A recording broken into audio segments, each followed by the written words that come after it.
नमस्ते, यहाँहरूलाई मेरो नेपाली किचनमा स्वागत छ। आज म यहाँहरूमाझ फ्राई चिकन लेगको रेसिपी लिएर आएकी छु। यसरी बनाएको फ्राई चिकन लेगको स्वाद पनि एकदमै मिठो हुन्छ। आउनुहोस् बनाउनतिर लागौँ है त। यहाँ चाहिँ मैले फराकिलो भाँडोमा चिकन लेग पिसलाई लिएकी छु। हजुरहरूले आफ्नो आवश्यकता अनुसारको लेगलाई लिन सक्नुहुनेछ। अब एउटा लेगलाई हामीले लिएर यसरी छुरीले चिरा बनाउनु पर्छ।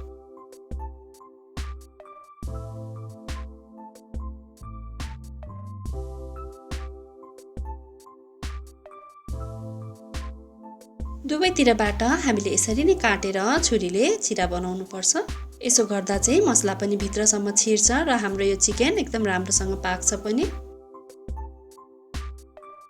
यसरी नै सबै लेग पिसलाई काटेर यसरी चिरा बनाउनु पर्छ। अब सुरुमा चाहिँ हामी मासुलाई म्यारिनेट गर्नका लागि मसला तयार गर्छौँ। मैले चाहिँ यहाँ सिलौटोमा मसलालाई पिस्दैछु। यहाँ सिलौटोमा मैले मासुलाई मोल्न पुग्ने जति स्वादअनुसार नुनलाई राख्दैछु। यसरी नै सुकेको रातो खुर्सानीलाई पनि मैले यसमा राखेकी छु। केही टुक्रा अदुवा र लसुनलाई पनि यसमा राखेर अब यसलाई मसिनो हुने गरी हामीले पिस्नुपर्छ। यसरी सिलौटोमा पिसेको मसला हालेर मासु मोल्यो भने चाहिँ हामीले मासुको स्वाद एकदमै मिठो हुन्छ।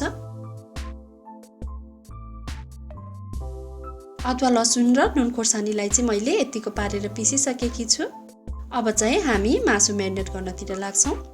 अब म यसमा एउटा अन्डालाई फुटाएर राख्दैछु। सानो कचौराको एक कचौरा दहीलाई पनि राखौँ।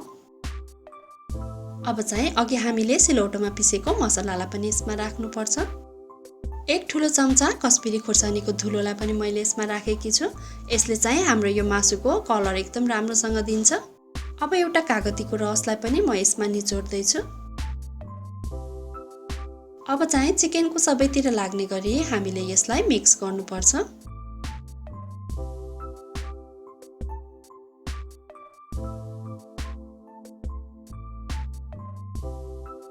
यसरी चिकन मोल्दाखेरि चाहिँ हामीले यो चिरा पारेको भित्रभित्रसम्म मसलाहरू छिर्ने गरी मोल्नु पर्ने हुन्छ।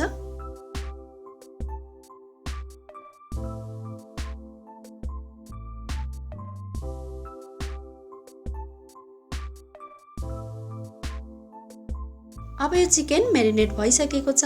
अब यसलाई छोपेर हामीले कम्तीमा आधा घन्टा र टाइम छ भने चाहिँ 2-4 घन्टा पनि यसरी छोपेर राख्यौँ भने चाहिँ यसको स्वाद एकदमै मिठो हुन्छ।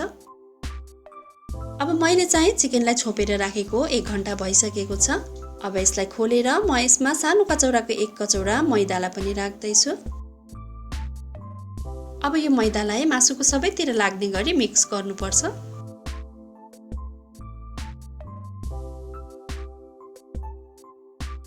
र अब चाहिँ चिकन फ्राई गर्नका लागि मैले ग्यासमा तेललाई तताइसकेकी छु।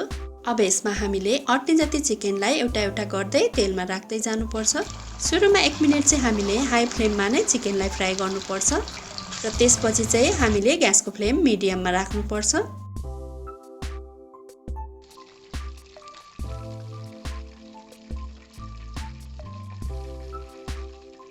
अब मिडियम फ्लेममा 5 मिनट जति चिकन फ्राई भइसकेपछि हामीले यसलाई अर्कोपट्टि फर्काउनु पर्छ।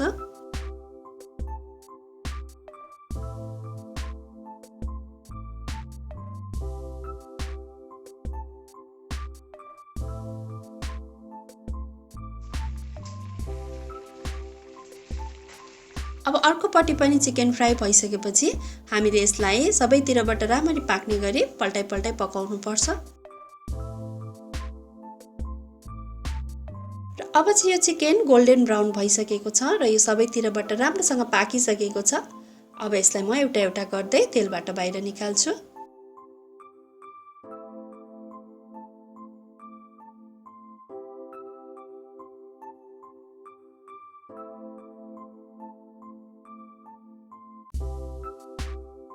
अब छन्नीमा राखेर यसमा रहेको एक्स्ट्रा तेललाई हामी एकछिन यत्तिकै झर्न दिन्छौँ र पेपर टावलको माथि म यसलाई राख्दैछु।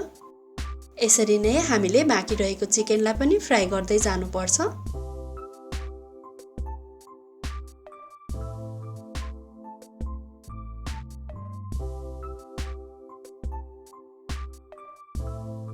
यसरी बनाएको चिकन लेगको स्वाद चाहिँ एकदमै मिठो हुन्छ। बाहिरबाट क्रन्ची र भित्रबाट नरम हुन्छ।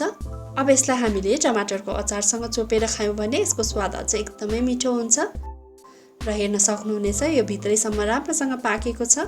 हजुरहरूले पनि घरमा यसरी नै चिकन लेग बनाएर अवश्य पनि ट्राई गर्नुहोला। यहाँहरूलाई आजको भिडियो कस्तो लाग्यो, मन पर्यो भने लाइक, कमेन्ट र सेयर अवश्य पनि गरिदिनु होला। यहाँहरूले मेरो नेपाली किचनको फेसबुक पेज र इन्स्टाग्राममा पनि मलाई फलो गरिदिनु होला र यदि च्यानललाई सब्स्क्राइब गर्नुभएको छैन भने सब्स्क्राइब गरेपछि छेउमा रहेको बेल आइकनलाई अवश्य क्लिक गरिदिनु होला। यसले गर्दा मेरो नयाँ नयाँ भिडियोहरूको नोटिफिकेसन यहाँहरूमाझ सजिलै आउने गर्छ। हवस् त, यहाँहरूको दिन सुखमय बितोस्। धन्यवाद।